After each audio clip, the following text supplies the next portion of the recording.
जिल्ह्यात पेट्रोल, डिझेलचा मुबलक साठा उपलब्ध. नागरिकांनी संयम बाळगून आवश्यक तेवढेच इंधन खरेदी करण्याचे जिल्हाधिकाऱ्यांचे आवाहन.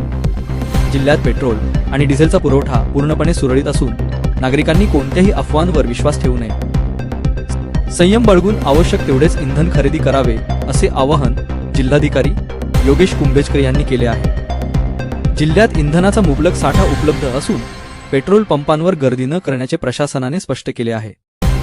गेल्या काही दिवसांपासून इंधन तुटवड्याच्या पार्श्वभूमीवर प्रशासनाने ही माहिती दिली आहे. जिल्हा प्रशासन सर्व ऑइल कंपन्या आणि पेट्रोल पंप धारकांच्या सतत संपर्कात आहे. पेट्रोल पंपांवर इंधनाचे वाटप सुरळीत व्हावे आणि कायदा व सुव्यवस्थेचा प्रश्न निर्माण होऊ नये यासाठी पोलीस प्रशासनालाही आवश्यक सूचना देण्यात आल्या आहेत.